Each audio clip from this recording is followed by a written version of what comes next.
Hello everyone. पिछले class में हम लोगों ने देखा था कि किस तरीके से हम लोग ऑक्सीडेशन नंबर जो है वो कैलकुलेट करते हैं। आज हम लोग देखेंगे रिडॉक्स रिएक्शन के बारे में कि रिडॉक्स रिएक्शन क्या होता है, ऑक्सीडाइजिंग एजेंट और रिड्यूसिंग एजेंट क्या होता है, तो उसके बारे में हम लोग एक एक करके देखेंगे। तो सबसे पहला हेडिंग लगाएंगे रिडॉक्स रिएक्शन। रिडॉक्स रिएक्शन क्या होता है? रिडॉक्स रिएक्शन कि कोई भी वैसा रिएक्शन जो एक साथ जिसमें क्या हो रहा होगा, रिडक्शन भी हो रहा होगा और साथ में क्या हो रहा होगा, ऑक्सीडेशन भी हो रहा होगा। मतलब वैसा केमिकल रिएक्शन जिसमें रिडक्शन और ऑक्सीडेशन दोनों एक साथ हो रहे होंगे, उस तरीके के रिएक्शन को हम लोग क्या बोलेंगे, रिडॉक्स रिएक्शन। देखो रिडॉक्स में ये जो RED रेड का मतलब है दैट इज फॉर रिडक्शन। ये किसके लिए यूज होता है? ये होता है रिडक्शन के लिए। और ये जो ऑक्स है ना, ये ऑक्स किसके लिए यूज होता है? This is for oxidation. तो रिडॉक्स रिएक्शन का मतलब है कि वैसा रिएक्शन जिसमें रिडक्शन भी हो और साथ में ऑक्सीडेशन भी हो। तो सबसे पहले हम लोग रिडॉक्स रिएक्शन का डेफिनेशन देख लेते हैं, उसके बाद हम लोग एक एक करके देखेंगे कि रिडक्शन क्या होता है और ऑक्सीडेशन क्या होता है। तो बात करते हैं हम लोग रिडॉक्स रिएक्शन, वैसा केमिकल रिएक्शन जिसमें रिडक्शन और ऑक्सीडेशन दोनों साइमल्टेनियसली हो रहे होंगे, उस तरीके के रिएक्शन को हम लोग क्या बोलेंगे, रिडॉक्स रिएक्शन। तो लिखेंगे the reaction in which oxidation and reduction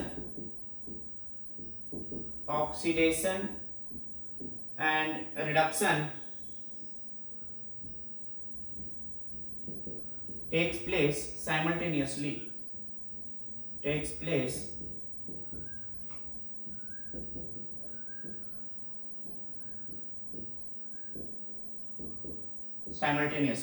वो ऐसा रिएक्शन जिसमें ऑक्सीडेशन और रिडक्शन दोनों एक साथ होते हैं, उसको हम लोग क्या बोलते हैं, रिडॉक्स रिएक्शन।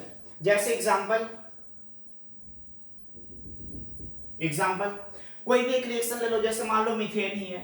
सपोज करो मीथेन को हमने ऑक्सीजन के साथ जला दिया, ठीक है। मीथेन को जब ऑक्सीजन के साथ जलाएं तो क्या कंपाउंड बनेगा, CO2 बनेगा और साथ में बनेगा H2O। रिएक्शन को बैलेंस कर लेते हैं, तो रिएक्शन को बैलेंस करेंगे तो ये हमारा हो जाएगा 2O2 और ये हो जाएगा 2H2O। अब बात आती है कि पता कैसे चलेगा कि ये रिएक्शन जो है वो रिडॉक्स रिएक्शन है या नहीं है। कैसे पता करेंगे कि ये रिएक्शन रिडॉक्स है या फिर नहीं है? इस तरीके से भी क्वेश्चंस आते हैं कि हमारे पास 4 ऑप्शंस दिए रहेंगे, आपसे पूछा जाएगा 4 ऑप्शन में कि कौन सा रिएक्शन जो है वो रिडॉक्स रिएक्शन है और कौन सा रिएक्शन जो है वो रिडॉक्स रिएक्शन नहीं है। उसको कैसे पता करेंगे? तो उसके लिए हमें सबसे पहले क्या सीखना पड़ेगा, सबसे पहले हमें सीखना पड़ेगा कि ऑक्सीडेशन क्या होता है और रिडक्शन क्या होता है। मतलब ऑक्सीडेशन और रिडक्शन के बारे में हमें सीखना पड़ेगा। एक बार हम लोग ऑक्सीडेशन और रिडक्शन कर लेते हैं, उसके बाद फिर से हम ये वाला एग्जांपल लेंगे और ये वाला एग्जांपल लेने के बाद हम लोग वापस से देखेंगे कि ये कैसे जो है वो रिडॉक्स रिएक्शन है।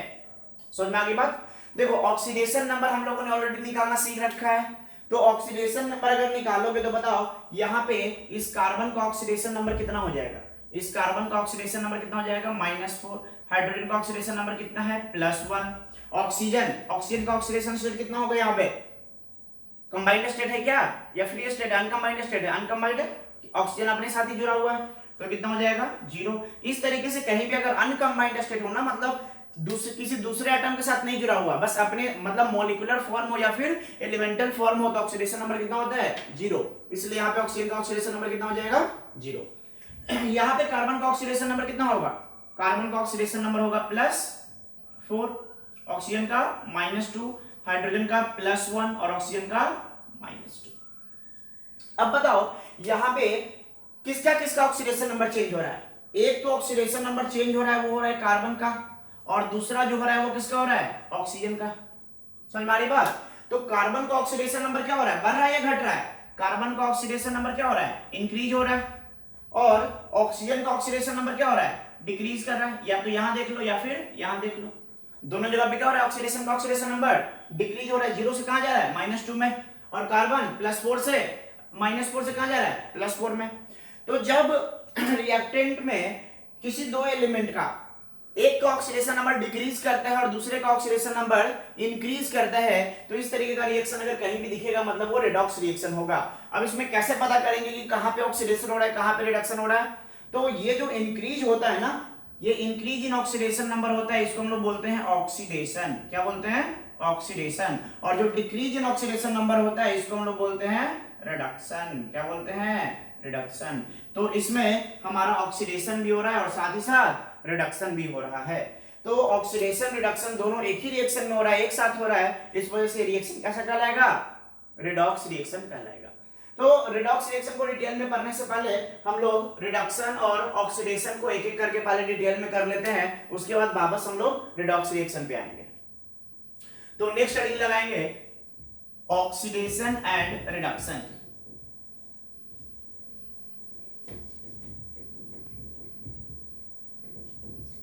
Oxidation and reduction.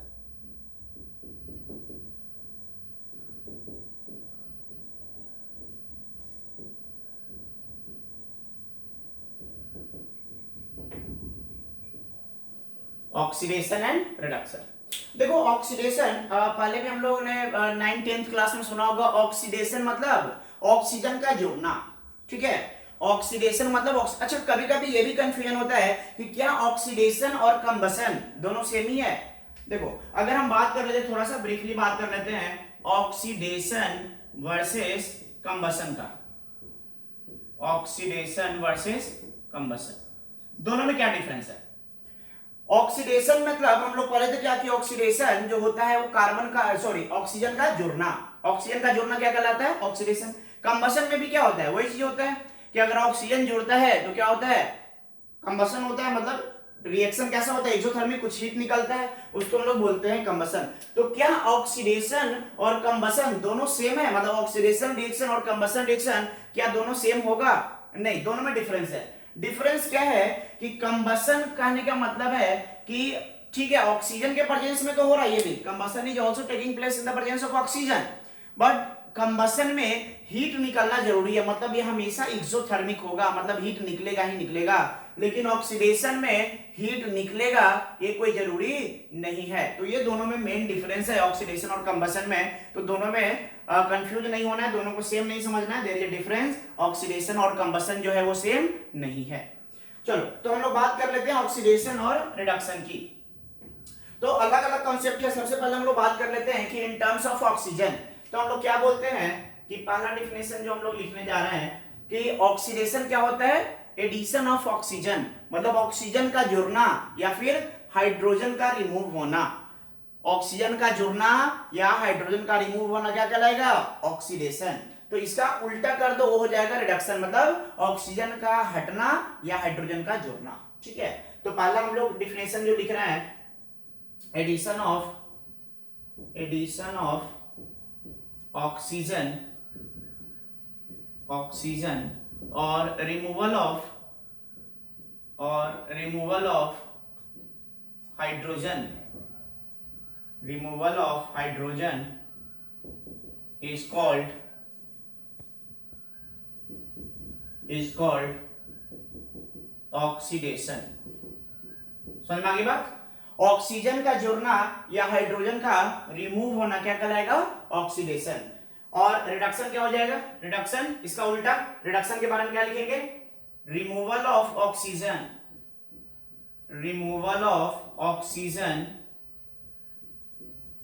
और एडिशन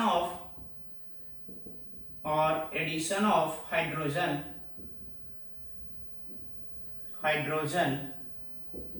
is called रिडक्शन। समझ आ गई बात? इसको हम लोग क्या बोलेंगे? रिडक्शन। मतलब जैसे एग्जांपल देखो, सिंपली अगर मान लो कि हमारे पास सपोज आयरन का ऑक्साइड है, FeO है, ठीक है। अगर FeO में सपोज करो कि कार्बन दे दिया या कोक दे दिया, ये बन गया Fe और इधर बन गया CO या फिर CO2 बना दो, ठीक है, या फिर CO ही बना दो, चलो CO बना दिया। अब देखो यहां पे क्या हो रहा है कि आयरन में ऑक्सीजन जुड़ा हुआ था, तो आयरन में ऑक्सीजन जो जुड़ा हुआ था तो ये क्या हो गया? ये यहां से जब आयरन बना तो ये क्या हुआ? रिमूवल ऑफ ऑक्सीजन हुआ या एडिशन ऑफ ऑक्सीजन हुआ? This is removal of oxygen. Removal of oxygen. तो जब रिमूवल ऑफ ऑक्सीजन है तो बताओ ये क्या कहलाएगा? रिमूवल ऑफ ऑक्सीजन क्या कहलाता है? रिडक्शन। मतलब ये क्या हो रहा है? रिडक्शन हो रहा है। कार्बन, कार्बन में यहाँ पे क्या हो गया? ये कार्बन पहले ऐसे था, अब क्या हो गया? ये CO। बताओ कार्बन में ऑक्सीजन का जुड़ा या रिमूव हुआ है? ये एडिशन हो गया। This is addition of oxygen. Addition of oxygen क्या कहलाता है? ऑक्सीडेशन। मतलब इसका ऑक्सीडेशन हुआ है और इसका रिडक्शन हुआ है, इस वजह से ये रिएक्शन भी कैसा हो जाएगा? एक रिडॉक्स रिएक्शन हो जाएगा। तो इन टर्म्स ऑफ हाइड्रोजन और ऑक्सीजन हम लोग इस तरीके से डिफाइन करते हैं कि removal of oxygen is called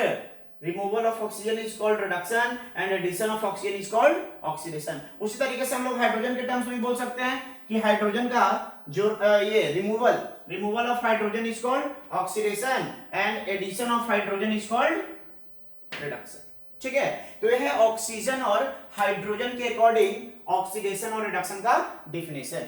दूसरा हम लोग देखेंगे कि इलेक्ट्रोनेगेटिव और इलेक्ट्रोपॉजिटिव एलिमेंट के टर्म्स में हम लोग ऑक्सीडेशन और रिडक्शन को कैसे डिफाइन करेंगे।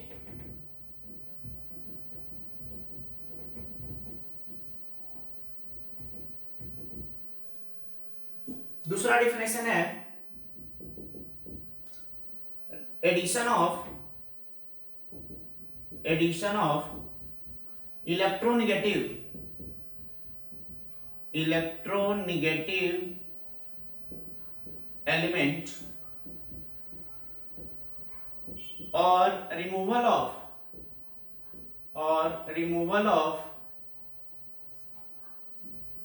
इलेक्ट्रोपॉजिटिव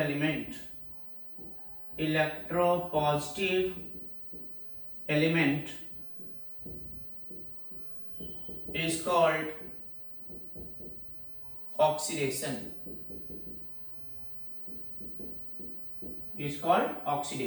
तो देखो ऑक्सीडेशन का डेफिनेशन क्या लिखा हुआ है? Addition of electronegative element. देखो ऑक्सीजन अपने आप में क्या है? इलेक्ट्रोनेगेटिव एटम है, इलेक्ट्रोनेगेटिव एलिमेंट है। सबसे ज्यादा इलेक्ट्रोनेगेटिव कौन होता है? फ्लोरीन के बाद दूसरा सबसे ज्यादा इलेक्ट्रोनेगेटिव कौन है? Oxygen.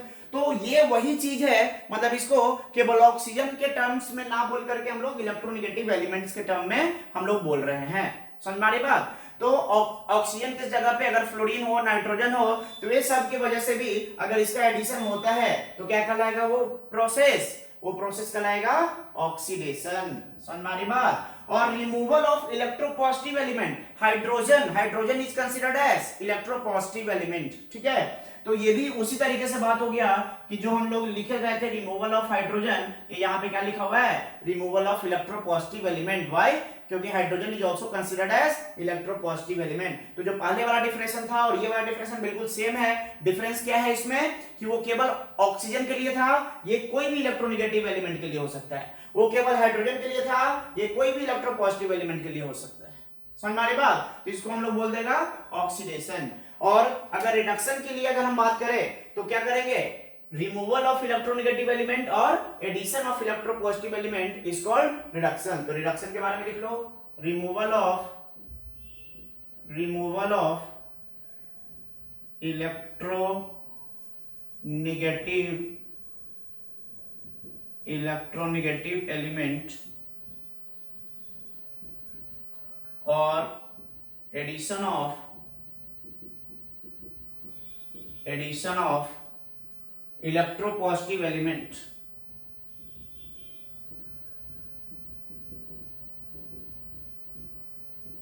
Addition of electropositive element is called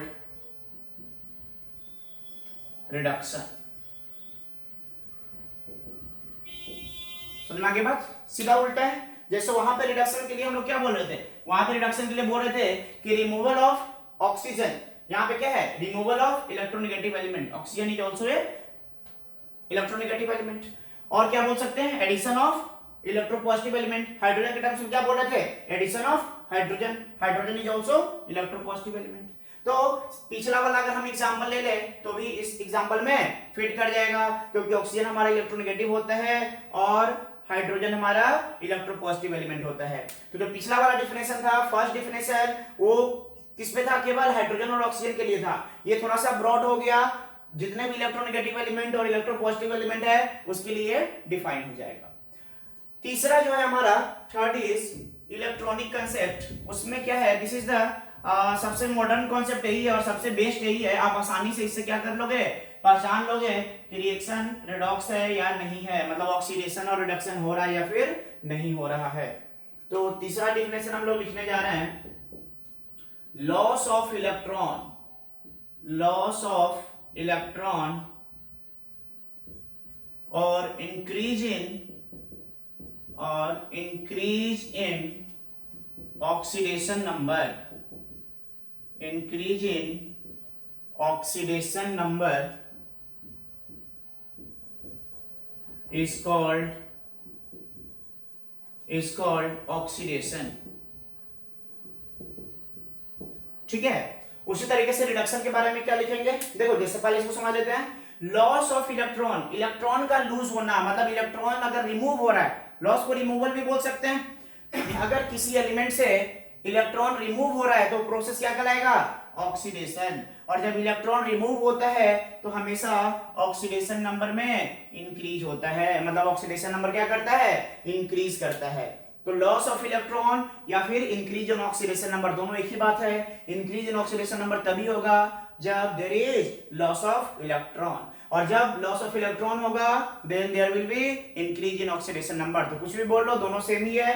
तो लॉस ऑफ इलेक्ट्रॉन या increase in oxidation number is called as oxidation. जैसे देखो एग्जांपल, सिंपल सा एग्जांपल अगर लेते हैं, मान लो कि सोडियम है, तो सोडियम अगर एक इलेक्ट्रॉन लूज करता है तो क्या बन जाएगा, ये Na++ इलेक्ट्रॉन। समझ में आ गई बात। बताओ यहाँ पे सोडियम का ऑक्सीडेशन नंबर कितना है, 0, एलिमेंटल फॉर्म है। यहाँ पे कितना है, +1, जितना चार्ज है इसके ऊपर, तो एक +1 हो गया। बताओ ऑक्सीडेशन नंबर इंक्रीज हुआ या नहीं हुआ, यस बिल्कुल, 0 से कहां चला गया, +1 में। यहाँ पे बताओ लॉस ऑफ इलेक्ट्रॉन है कि नहीं है, इलेक्ट्रॉन लूज कर रहा है या नहीं कर रहा है, बिल्कुल कर रहा है। तो जब भी इलेक्ट्रॉन लूज करेगा तो क्या होगा, oxidation, that is increase in oxidation number. उसी तरीके से अगर रिडक्शन की तरफ लिए बात करें तो लॉस की जगह पे क्या लिख देंगे, गेन ऑफ इलेक्ट्रॉन। समझ में आ रही बात, gain of electron, gain of electron और डिक्रीज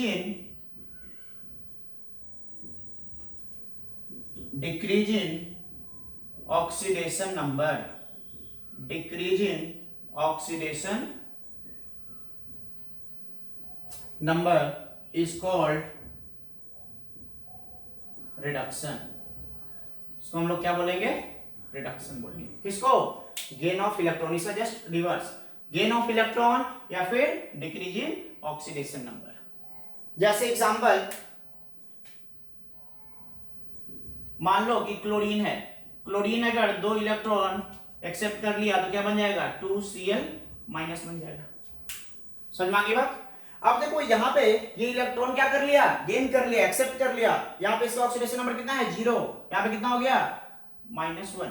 बताओ क्या हो गया, डिक्रीज इन ऑक्सीडेशन नंबर हुआ या नहीं हुआ, डिक्रीज इन ऑक्सीडेशन नंबर हो गया, डिक्रीज इन ऑक्सीडेशन नंबर। और डिक्रीज इन ऑक्सीडेशन नंबर क्या कहलाता है, रिडक्शन, इसलिए क्या हो गया, रिडक्शन हो गया।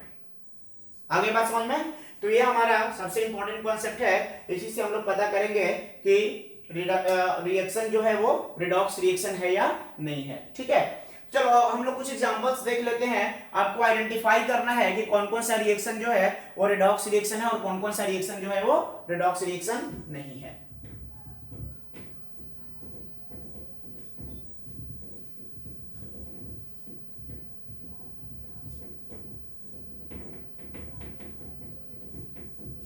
जैसे एग्जांपल लिख रहे हैं, identify whether the following reaction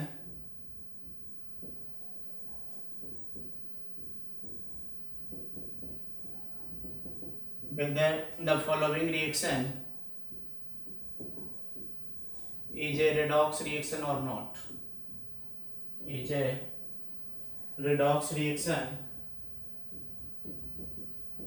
or not। आपको आइडेंटिफाई करना है कि जो रिएक्शन यहाँ पे लिख रहे हैं वो रिडॉक्स रिएक्शन है या नहीं है। तो पहला रिएक्शन लिखते हैं हम लोग। सपोज मान लो लिख दिया कि Mg plus ZnSO4 gives MgSO4 plus Zn। आपको आइडेंटिफाई करना है कि बताओ ये रिडॉक्स रिएक्शन है या नहीं है। तो देखो यहां पे मैग्नीशियम का ऑक्सीडेशन नंबर कितना है 0, जिंक का ऑक्सीडेशन नंबर कितना है +2, सल्फर का ऑक्सीडेशन नंबर निकाल सकते हो क्या, निकालो, चलो सल्फर का ऑक्सीडेशन नंबर निकालो। तो सल्फर का ऑक्सीडेशन नंबर, सल्फेट आयन है ना, सल्फेट आयन में सल्फर का ऑक्सीडेशन नंबर कितना हो जाएगा +6, और इसका कितना हो जाएगा ऑक्सीजन का -2। यहां पे चलो आ जाओ मैग्नीशियम, मैग्नीशियम का ऑक्सीडेशन नंबर कितना हो गया +2, सल्फर का +6, ऑक्सीजन -2, और जिंक का कितना हो गया 0, एलिमेंटल फॉर्म में चला गया। बताओ क्या ऑक्सीडेशन नंबर चेंज किसी का दिख रहा है, बिल्कुल दिख रहा है। किसका दिख रहा है, मैग्नीशियम का दिख रहा है और जिंक का दिख रहा है। अरे दिख रहा है ना, मैग्नीशियम और जिंक दोनों का ऑक्सीडेशन नंबर चेंज हो गया, 0 से कहां चला गया +2 में, +2 से कहां चला गया 0 में। तो बताओ इसका क्या हो गया increase in oxidation number, increase in oxidation number हो गया तो क्या कहलाएगा ये ऑक्सीडेशन, क्या कहलाएगा ऑक्सीडेशन। और जिंक का क्या हो गया डिक्रीज इन ऑक्सीडेशन नंबर, तो क्या कहलाएगा रिडक्शन।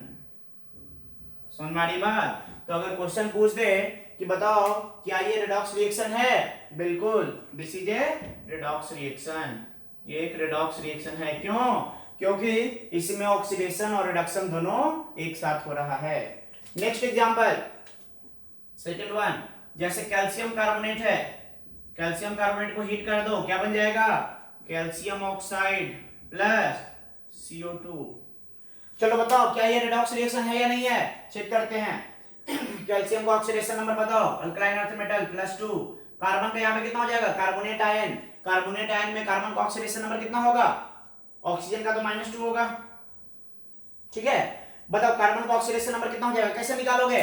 तो कार्बन का ऑक्सीडेशन नंबर निकालने के लिए हम लोग वो वाला तरीका निकाल सकते हैं जो पिछले क्लास में पढ़े थे कि कार्बन का x मान लेते हैं, इसका है +2 और इसका है -2 × 3 -6 = 0। तो बताओ x = कितना हो जाएगा +4। तो बताओ कार्बन का ऑक्सीडेशन नंबर कितना हो गया यहाँ पे +4। अब देखो इधर में आ जाओ, कैल्शियम, कैल्शियम का ऑक्सीडेशन नंबर कितना है +2, ऑक्सीजन -2, कार्बन का +4, ऑक्सीजन -2। क्या इस रिएक्शन में किसी का ऑक्सीडेशन नंबर चेंज कर रहा है, नहीं कर रहा है। कैल्शियम का +2 से +2 रह गया, कार्बन का +4 से +4 रह गया, ऑक्सीजन का -2 से -2 रह गया, मतलब किसी का ऑक्सीडेशन नंबर चेंज नहीं हुआ है। तो क्या ये रिडॉक्स रिएक्शन है, this is not a redox reaction, not a redox reaction. समझ में आ गई बात, ये एक रिडॉक्स रिएक्शन नहीं होगा। नेक्स्ट एग्जांपल थर्ड वन, जैसे मान लो जिंक है, ऑक्सीजन है, ये बन गया सपोज ZnO। बैलेंस कर लो इसको हाफ O2 कर देना। चलो अब बताओ क्या ये रिडॉक्स रिएक्शन होगा, कैसे पता करेंगे, चलो देख लेते हैं। जिंक का oxidation number 0, elemental form, oxygen 0, ZnO का यहां पे आ जाएगा +2, यहां पे आ जाएगा -2। क्या जिंक का ऑक्सीडेशन नंबर चेंज हो रहा है, बिल्कुल, कहां गया 0 से +2 में इंक्रीज हो गया, तो ये कहलाएगा ऑक्सीडेशन। ऑक्सीजन 0 से कहां चला गया -2, क्या हो गया इसका डिक्रीज हो गया ऑक्सीडेशन नंबर, क्या कहलाएगा रिडक्शन। तो क्या इस रिएक्शन में ऑक्सीडेशन और रिडक्शन दोनों हो रहा है, यस हो रहा है। तो क्या ये रिडॉक्स रिएक्शन कहलाएगा, बिल्कुल ये क्या होगा रिडॉक्स रिएक्शन होगा। सुनना के बाद तो इस तरीके से अगर कोई भी क्वेश्चंस दिया रहे तो आप क्या कर लोगे, जितने भी एलिमेंट्स है सबका ऑक्सीडेशन नंबर असाइन कर दो रिएक्टेंट साइड और प्रोडक्ट साइड, और देख लो कि ऑक्सीडेशन नंबर चेंज हो रहा है या नहीं हो रहा है। अच्छा कुछ के दिमाग में ऐसा हो रहा होगा कि सर क्या ऐसा पॉसिबल है कि केवल जैसे मान लो यहाँ पे जिंक का 0 से +2 हो जाता, लेकिन ऑक्सीजन का 0 से 0 ही रह जाता, इसका बढ़ता ही नहीं, मतलब केवल ऑक्सीडेशन होता, रिडक्शन होता ही नहीं। तो कोई भी रिएक्शन, अगर कोई भी एक केमिकल रिएक्शन है तो ऐसा पॉसिबल नहीं है कि ऑक्सीडेशन होगा और रिडक्शन नहीं होगा, जब भी होगा तो दोनों साथ में होगा। क्यों ऐसा होगा सोचो। अभी हमने बताया कि ऑक्सीडेशन क्या है, ऑक्सीडेशन जो है वो क्या है लॉस ऑफ इलेक्ट्रॉन। तो जब इलेक्ट्रॉन लूज करेगा तो इलेक्ट्रॉन वो जो है वो कोई ना कोई तो एक्सेप्ट करेगा, तो जो कोई ना कोई एक्सेप्ट करेगा, और acceptance of electron, gain of electron क्या कहलाता है? रिडक्शन। तो रिडक्शन भी होगा ही होगा साथ में, मतलब ऑक्सीडेशन या रिडक्शन इंडिपेंडेंटली नहीं होगा। जब भी कोई भी रिएक्शन दिया गया है आपको, कोई भी रिएक्शन दिया गया है, जब बैलेंसिंग में भी हम लोग पढ़ेंगे रिडॉक्स रिएक्शन का, उस समय भी जब भी कोई भी रिएक्शन आपको मिले, अगर आपको ऐसा लग रहा है कि किस रिएक्शन में किसी का ऑक्सीडेशन हो रहा है लेकिन रिडक्शन किसी का नहीं हो रहा है, मतलब ये रिएक्शन क्या होगा? गलत होगा। या फिर ऐसा भी हो सकता है कि रिएक्शन में ऐसा दिख रहा है कि रिडक्शन हो रहा है लेकिन कोई ऑक्सीडेशन किसी का हो ही नहीं रहा है, मतलब वो रिएक्शन गलत है। मतलब रिएक्शन में ऑक्सीडेशन और रिडक्शन दोनों होना चाहिए, या तो फिर इस तरीके का होगा जो कुछ नहीं होगा। केवल ऑक्सीडेशन या केवल रिडक्शन एक रिएक्शन में पॉसिबल नहीं है। अगर ऑक्सीडेशन होगा तो साथ में रिडक्शन भी होगा, नहीं तो दोनों में से कोई नहीं होगा। क्लियर है? तो इस तरीके से हम लोग पहचान लेंगे कि कौन सा रिएक्शन जो है वो रिडॉक्स रिएक्शन है और कौन सा रिएक्शन जो है वो रिडॉक्स रिएक्शन नहीं है। अब देखो यहां पे रिडॉक्स रिएक्शन में हम बात कर रहे थे कि ऑक्सीडेशन और रिडक्शन। दूसरा एक टर्म आता है ऑक्सीडाइजिंग और रिड्यूसिंग एजेंट का, कि ऑक्सीडाइजिंग एजेंट क्या होता है और रिड्यूसिंग एजेंट क्या होता है, उसके बारे में हम लोग थोड़ा पढ़ लेते हैं। तो नेक्स्ट हेडिंग लगाएंगे oxidising and reducing agent.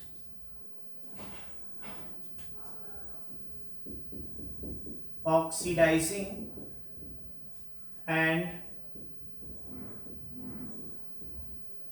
Reducing agent.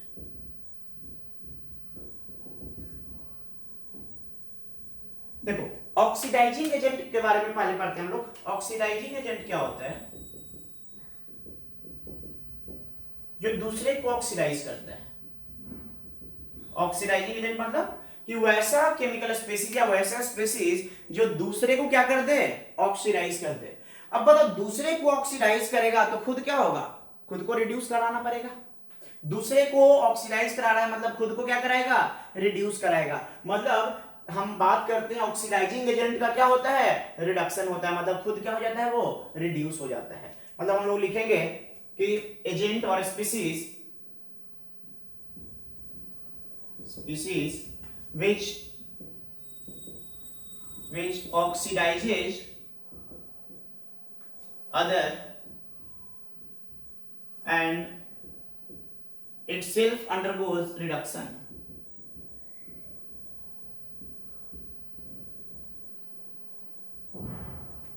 undergoes reduction कि वैसा स्पीसीज जो क्या हो? खुद रिड्यूस हो जाए, खुद क्या हो जाए? itself undergoes reduction, और दूसरे को क्या करे? ऑक्सीडाइज करे। मतलब दूसरे को ऑक्सीडाइज करे और खुद रिड्यूस हो जाए, उस तरीके के स्पीसीज को हम लोग क्या बोलते हैं? Oxidising agent. दूसरा होता है हमारे पास reducing agent. Reducing agent, reducing agent क्या होता है? इसका जस्ट उल्टा। क्या करता है? जो दूसरे को क्या करे? रिड्यूस करे और खुद क्या हो जाए? ऑक्सीडाइज हो जाए। तो क्या लिखेंगे? Species which reduces other and itself undergoes oxidation। खुद को क्या कर लेता है?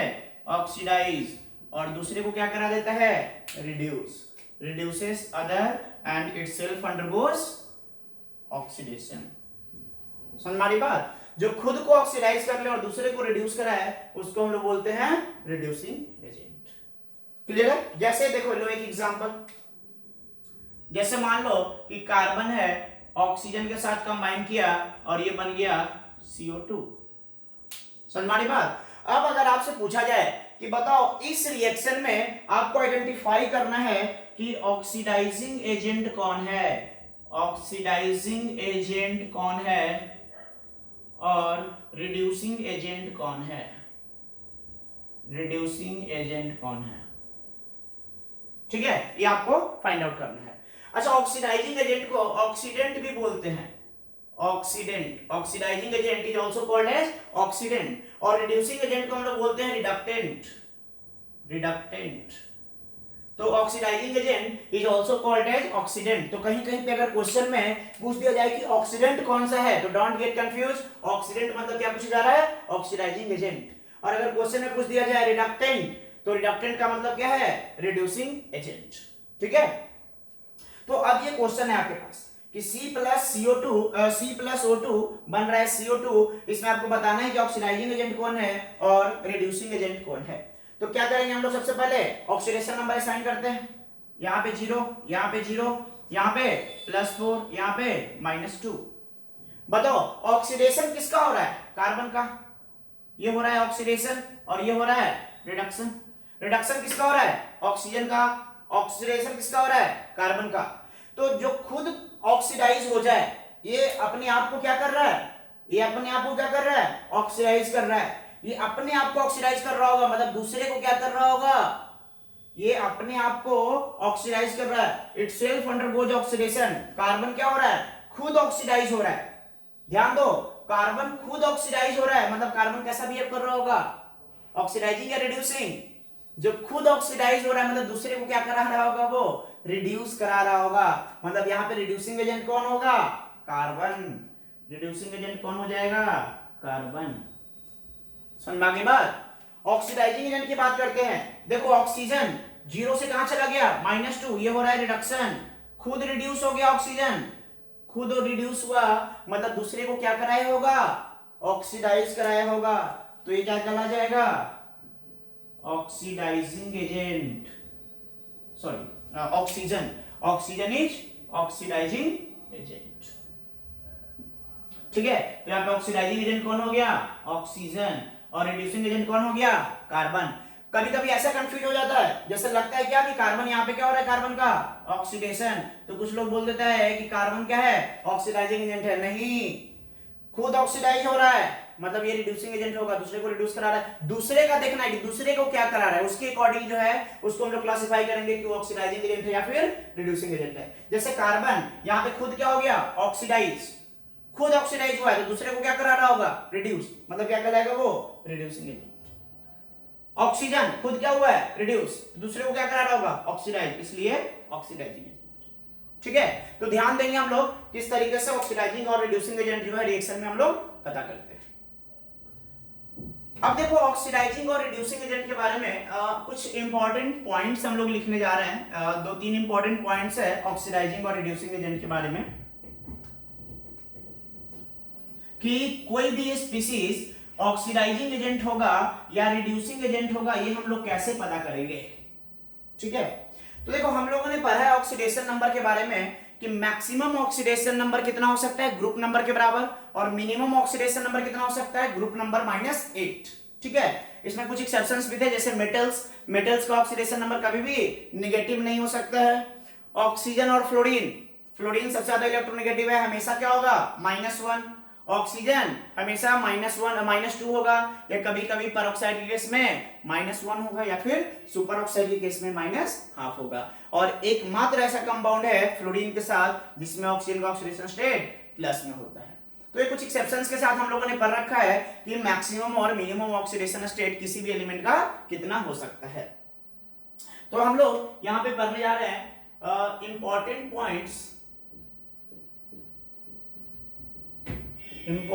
points about oxidant and reductant, about oxidant and reductant। Oxidant मतलब समझ में आ रहा है ना, ऑक्सीडाइजिंग एजेंट, और रिडक्टेंट मतलब रिड्यूसिंग एजेंट। ऑक्सीडेंट को हम लोग ऑक्सीडाइजिंग एजेंट बोलते हैं और रिडक्टेंट को रिड्यूसिंग एजेंट बोलते हैं। तो देखो पहला पॉइंट जो हम लोग पढ़ने जा रहे हैं वो क्या है, अब कैसे पता चलेगा कि कोई भी स्पीसीज जो है वो ऑक्सीडाइजिंग एजेंट की तरह बिहेव करेगा या फिर रिड्यूसिंग एजेंट की तरह बिहेव करेगा। तो देखो हमने क्या बताया कि अगर कोई भी एलिमेंट है, मान लो एलिमेंट ए है, मान लो कि इसका मैक्सिमम ऑक्सीडेशन नंबर, मैक्सिमम, या फिर एक सिंपल सा एग्जांपल ही ले लेते हैं ना, जैसे मान लो नाइट्रोजन है, हमारे पास नाइट्रोजन है, तो नाइट्रोजन का मैक्सिमम ऑक्सीडेशन नंबर कितना होता है, maximum oxidation number group number के बराबर होता है, दैट इज +5। और मिनिमम ऑक्सीडेशन नंबर कितना होता है ग्रुप नंबर -8 दैट इज -3 के बराबर। अब मान लो कि नाइट्रोजन का कोई एक कंपाउंड है, सपोज करो HNO3 है, मान लिए HNO3 है, तो बताओ HNO3 कैसा बिहेव करेगा, ऑक्सीडाइजिंग एजेंट की तरह बिहेव करेगा या रिड्यूसिंग एजेंट की तरह बिहेव करेगा, कैसे पता करेंगे? तो देखो यहां पे नाइट्रोजन का ऑक्सीडेशन स्टेट निकालो, कितना आ रहा है +5 है। अब बताओ नाइट्रोजन का ऑक्सीडेशन नंबर -3 से +5 के बीच हो सकता है, यही हो सकता है ना? अरे -3 मिनिमम होगा और +5 मैक्सिमम होगा, इसी के बीच में कहीं ना कहीं ऑक्सीडेशन नंबर होगा। -3 से -2 होगा, -1 होगा, 0 1 2 3 4 5 यही सब में से कुछ होगा। +5 से आगे तो हो नहीं सकता और -3 से पीछे नहीं हो सकता है ऑक्सीडेशन नंबर। अब HNO3 के अंदर क्या है, नाइट्रोजन का ऑक्सीडेशन नंबर है +5, तो नाइट्रोजन ऑलरेडी अपना हाईएस्ट ऑक्सीडेशन नंबर में है, तो क्या ये अपना ऑक्सीडेशन नंबर इधर लेकर के जा सकता है? नहीं जा सकता है। ये मतलब अपना ऑक्सीडेशन नंबर इंक्रीज नहीं कर सकता है, अपना ऑक्सीडेशन नंबर इंक्रीज नहीं कर सकता, मतलब खुद को ऑक्सीडाइज नहीं कर सकता है। सुन मारी बात, खुद को क्या करेगा? ऑक्सीडाइज नहीं कर सकता है। मतलब जब भी जाएगा, अब HNO3 जब भी होगा तो नाइट्रोजन का ऑक्सीडेशन नंबर या तो यहीं पे छोड़ देगा या फिर पीछे लेकर जाएगा, मतलब या तो इधर लाएगा, मतलब इस तरफ ला सकता है। समझ में आई बात? मतलब HNO3 में नाइट्रोजन का ऑक्सीडेशन नंबर फर्दर इंक्रीज नहीं कर सकता है, जब भी करेगा तो क्या करेगा? डिक्रीज करेगा, और जब डिक्रीज करेगा ऑक्सीडेशन नंबर तो डिक्रीज इन ऑक्सीडेशन नंबर क्या कहलाता है? रिडक्शन। मतलब HNO3 खुद को हमेशा क्या करेगा? रिड्यूस करेगा, और जब खुद को रिड्यूस करेगा तो क्या होगा? वो ऑक्सीडाइजिंग एजेंट या रिड्यूसिंग एजेंट। खुद को रिड्यूस कर रहा है मतलब दूसरे को क्या कर रहा होगा? ऑक्सीडाइज कर रहा होगा, मतलब HNO3 कैसा बिहेव करेगा? ऑक्सीडाइजिंग एजेंट की तरह बिहेव करेगा, और ये एक बहुत अच्छा ऑक्सीडाइजिंग एजेंट होगा। क्यों? क्योंकि ये +5 से मान लो +3 में आ गया, या +1 में आ गया, या 0 में आ गया, या -3 में आ गया, देयर आर मोर चांसेस कि इधर में कोई भी ऑक्सीडेशन नंबर में आ सकता है वो, और कोई भी ऑक्सीडेशन नंबर में आएगा तो खुद को रिड्यूस कर लेगा, और खुद को रिड्यूस करेगा मतलब दूसरे को ऑक्सीडाइज करेगा, तो इधर आने का चांसेस क्या है? इसका बहुत ज्यादा है। मतलब कोई भी एलिमेंट अगर अपना मैक्सिमम ऑक्सीडेशन स्टेट में प्रेजेंट है तो कैसा बिहेव करेगा? एक बहुत ही अच्छा ऑक्सीडाइजिंग एजेंट की तरह बिहेव करेगा। मतलब वो केवल ऑक्सीडाइजिंग एजेंट की तरह बिहेव कर सकता है, रिड्यूसिंग एजेंट की तरह बिहेव नहीं कर सकता है। समझ में आ रहा है रीजन क्यों? क्योंकि अपना ऑक्सीडेशन नंबर फर्दर तो इंक्रीज कर ही नहीं सकता है। तो पहला पॉइंट समझ में आ गया। पहला पॉइंट में लिखेंगे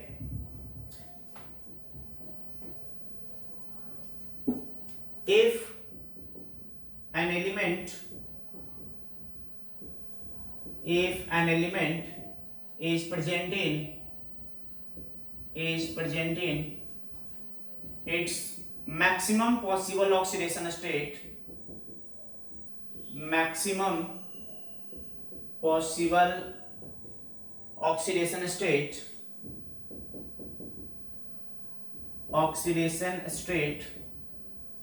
then it will act as oxidizing agent only। ये केवल कैसा बिहेव करेगा? ऑक्सीडाइजिंग एजेंट की तरह ही बिहेव करेगा, कभी भी रिड्यूसिंग एजेंट की तरह बिहेव नहीं करेगा।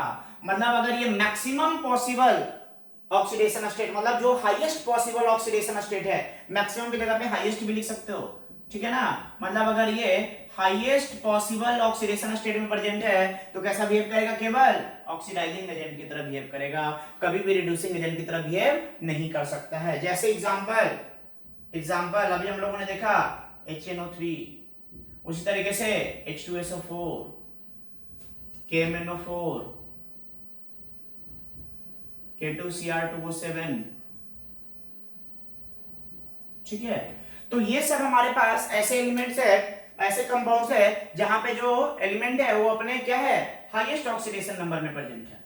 यहाँ पे बताओ नाइट्रोजन +5 में प्रेजेंट है, सल्फर +6, मैंगनीज +7, यहाँ पे क्रोमियम +6, ठीक है? तो ये सब हाईएस्ट ऑक्सीडेशन स्टेट में प्रेजेंट है, इस वजह से सब कैसा बिहेव करेगा? केवल ऑक्सीडाइजिंग एजेंट, भी बहुत अच्छा ऑक्सीडाइजिंग एजेंट की तरह बिहेव करेगा। ठीक है, दूसरा पॉइंट है इसका जस्ट उल्टा, क्या कि अगर लोएस्ट ऑक्सीडेशन स्टेट में प्रेजेंट हो, अगर कोई भी एलिमेंट अपना लोएस्ट ऑक्सीडेशन स्टेट में प्रेजेंट होगा तो कैसा बिहेव करेगा, रिड्यूसिंग एजेंट की तरह बिहेव करेगा। क्यों, देखो मान लो सपोज नाइट्रोजन है, लोवेस्ट ऑक्सीडेशन स्टेट इसका कितना है -3 और हाईएस्ट कितना है +5। अब मान लो कि -3 इसका लोवेस्ट है और +5 इसका हाईएस्ट है। अभी ऑक्सीडेशन नंबर मान लो कि NH3 मान ले लिए, NH3 में नाइट्रोजन का ऑक्सीडेशन नंबर कितना है -3। अब बताओ क्या ये अपना ऑक्सीडेशन नंबर कभी भी डिक्रीज कर सकता है, नहीं, क्योंकि ऑलरेडी मिनिमम में प्रेजेंट है। मतलब जब भी जाएगा तो किधर जाएगा, इधर की तरफ जाएगा, इधर की तरफ जाएगा, और इधर की तरफ जाएगा मतलब खुद का ऑक्सीडेशन नंबर क्या कर रहा है वो इंक्रीज, और खुद का ऑक्सीडेशन नंबर इंक्रीज कर रहा है। इंक्रीज इन ऑक्सीडेशन नंबर क्या कहलाता है, ऑक्सीडेशन। मतलब खुद को क्या करेगा ये ऑक्सीडाइज, मतलब दूसरे को क्या करेगा रिड्यूस। तो कैसा बिहेव करेगा ये, केवल रिड्यूसिंग एजेंट की तरह बिहेव करेगा, कभी भी ऑक्सीडाइजिंग एजेंट की तरह काम नहीं कर सकता है। ठीक है, तो लिखेंगे अगला पॉइंट, क्या लिखोगे कि इफ एन एलिमेंट, इसका जस्ट उल्टा कर लो, if an element is present in its lowest possible oxidation state, लिख दे रहा हूं मैं, if an element is present in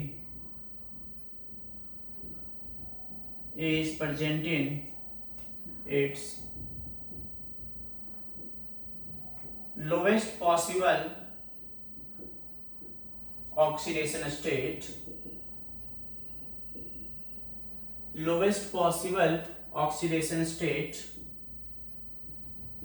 then it will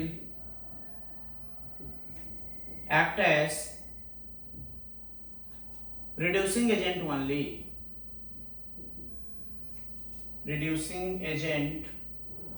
only, ठीक है। तो वो कैसा बिहेव करेगा, केवल रिड्यूसिंग एजेंट की तरह ही काम कर सकता है। कब, जब लोएस्ट पॉसिबल ऑक्सीडेशन स्टेट में होगा। जैसे एग्जांपल में आ जाओ, मान लेते हैं PH3 H2S, ठीक है, या फिर NH3। देखो यहां पे फास्फोरस का ऑक्सीडेशन स्टेट कितना है -3, सल्फर का -2, नाइट्रोजन का -3। ये सब क्या है, अपना मिनिमम ऑक्सीडेशन स्टेट में प्रेजेंट है ना, ये सब मिनिमम ऑक्सीडेशन स्टेट में प्रेजेंट है, इसलिए कैसा बिहेव करेगा, केवल रिड्यूसिंग एजेंट। ये सब कभी भी ऑक्सीडाइजिंग एजेंट की तरह बिहेव नहीं कर सकता है। तीसरा पॉइंट जो है दैट इज इंपॉर्टेंट, कि अगर मान लो कोई भी एलिमेंट ना तो मैक्सिमम में है ना तो मिनिमम में है, दोनों के इंटरमीडिएट में कहीं पे प्रेजेंट है। समझ में आ गई बात, मतलब ना तो मैक्सिमम ऑक्सीडेशन स्टेट में है ना मिनिमम में है, दोनों के इंटरमीडिएट में है, तब वो कैसा बिहेव करेगा।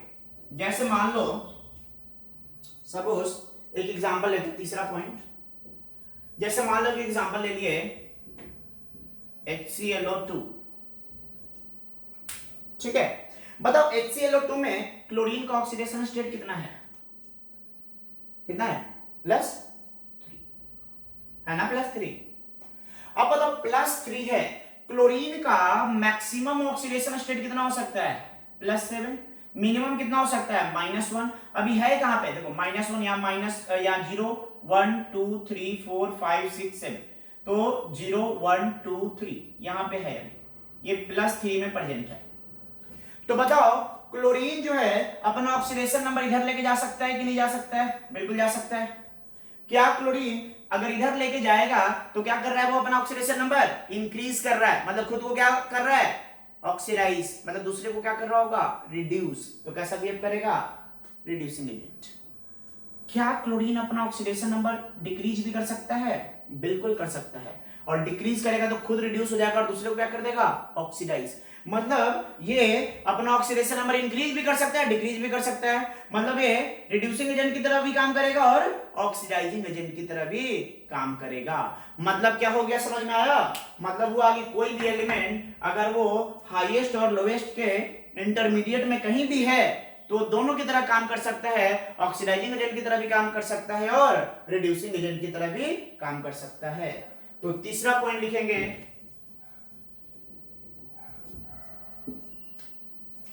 If an element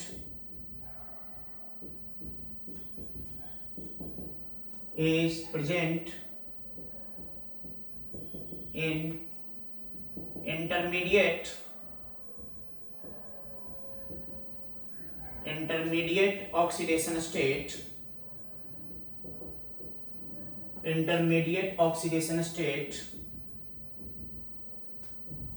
then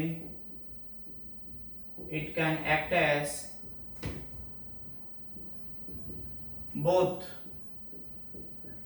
oxidizing as well as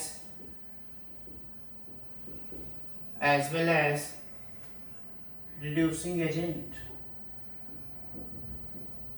सुनना की बात कि अगर वो हाईएस्ट और लोवेस्ट के बीच में कहीं भी हो, इंटरमीडिएट करने का मतलब क्या कि हाईएस्ट और लोवेस्ट के बीच में कहीं भी हो, तो उस केस में क्या करेगा, वो दोनों की तरह काम कर सकता है, oxidising as well as reducing agent की तरह काम कर सकता है। जैसे एग्जांपल में ले लेते हैं, मान लो हमारे पास है HNO2 का ऑक्सीडेशन स्टेट कितना हो गया यहाँ पे +3, तो ये +3 से +5 में भी जा सकता है और इधर -3 तक आ सकता है, तो ये दोनों की तरह काम कर सकता है। जैसे H2SO3, जैसे HClO या HClO2, तो इस तरीके से हमारे पास बहुत सारे कंपाउंड्स है जो क्या कर सकते हैं, oxidising as well as reducing. यहाँ पे कितना हो जाएगा इसका ऑक्सीडेशन स्टेट +3, यहाँ पे कितना हो जाएगा कितना हो जाएगा 4। ठीक है, तो ये हमारा जो है कैसा बिहेव करेगा, ये ऑक्सीडाइजिंग एजेंट की तरह भी काम कर सकता है और रिड्यूसिंग एजेंट की तरह भी काम कर सकता है। तो ये हम लोगों ने देखा कि किस तरीके से हम लोग क्लासिफाई कर सकते हैं कि कोई भी रिएक्शन रेडॉक्स रिएक्शन है या नहीं है। क्या करेंगे उसके लिए हमें चेक करना पड़ेगा कि रिएक्शन में ऑक्सीडेशन और रिडक्शन हो रहा है या नहीं हो रहा है। दूसरा, इस पे क्वेश्चन पूछा जा सकता है कि ऑक्सीडाइजिंग एजेंट और रिड्यूसिंग एजेंट क्या होता है, या आइडेंटिफाई करने के लिए पूछा जाएगा क्वेश्चंस में कि कौन सा ऑक्सीडाइजिंग एजेंट है, कौन सा रिड्यूसिंग एजेंट है, तो हम लोग आइडेंटिफाई कर लेंगे। और कुछ हम लोगों ने ऑक्सीडाइजिंग और रिड्यूसिंग एजेंट के बारे में कुछ इंपॉर्टेंट पॉइंट्स भी देखा, जिसमें देखा कि अगर कोई भी एलिमेंट अपना हाईएस्ट ऑक्सीडेशन स्टेट में प्रेजेंट है तो कैसा बिहेव करेगा, वो ऑक्सीडाइजिंग एजेंट की तरह बिहेव करेगा। अगर लोएस्ट ऑक्सीडेशन स्टेट में प्रेजेंट है रिड्यूसिंग एजेंट की तरह काम करेगा। और अगर हाईएस्ट और लोएस्ट के बीच में कोई इंटरमीडिएट ऑक्सीडेशन स्टेट में प्रेजेंट है तो वो दोनों की तरह काम कर सकता है, oxidising as well as reducing agent की तरह भी काम कर सकता है। तो आज हम लोग यहीं पे स्टॉप करते हैं। अगले क्लास में हम लोग देखेंगे कि रेडॉक्स रिएक्शन कितने टाइप्स के होते हैं और बैलेंसिंग ऑफ रेडॉक्स रिएक्शंस के बारे में हम लोग सीखेंगे। ठीक है, ओके, थैंक यू।